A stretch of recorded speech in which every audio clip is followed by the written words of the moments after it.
Friends, ഇന്ന് നമുക്ക് നല്ലൊരു തേങ്ങാ ചമ്മന്തിയുടെ റെസിപ്പി കണ്ടു നോക്കിയാലോ. ചോറിൻ്റെ കൂടെയൊക്കെ കഴിക്കാൻ പറ്റിയ നല്ലൊരു തേങ്ങാ ചമ്മന്തിയാണ്. അപ്പോൾ നമുക്ക് വേഗം തന്നെ ഒന്ന് കണ്ടു നോക്കിയിട്ട് വരാം. ഈ വീഡിയോ ഇഷ്ടമായാൽ ലൈക്ക് ചെയ്യാനും കൂടെ സബ്സ്ക്രൈബ് ചെയ്ത് ആ ബെല്ലൈക്കനിൽ ഓൾ ഒന്ന് പ്രസ് ചെയ്യാനും മറക്കരുതേ. അപ്പോൾ നമുക്ക് വേഗം തന്നെ ഒന്ന് കണ്ടു നോക്കാം. തേങ്ങാ ചമ്മന്തി ഉണ്ടാക്കാൻ വേണ്ടി ഞാനിവിടെ ഒരു 5 വറ്റൽമുളക് ചൂടാക്കി എടുക്കുന്നുണ്ട്. ഇതൊന്ന് കണലിലിട്ട് ചുട്ടെടുത്താലും കുഴപ്പമില്ല, ഇവിടെ ചൂടാക്കിയിട്ടാണ് എടുക്കുന്നത്.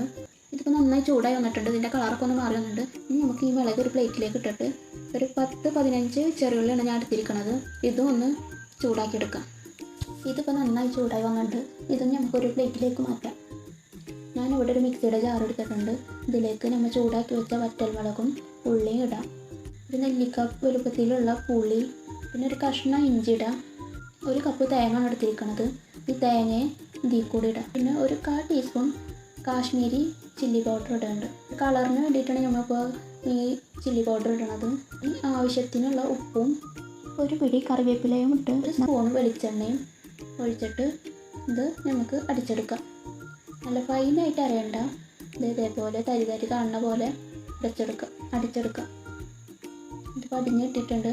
നമ്മൾ ടേസ്റ്റി ആയിട്ടുള്ള തേങ്ങാ ചമ്മന്തി ഇവിടെ റെഡി ആയിരിക്കണം. ചോറിൻ്റെ കൂടെ ഒക്കെ കഴിക്കാൻ നല്ല ടേസ്റ്റാണ്. എല്ലാവരും ഒന്ന് ട്രൈ ചെയ്ത് നോക്കണം.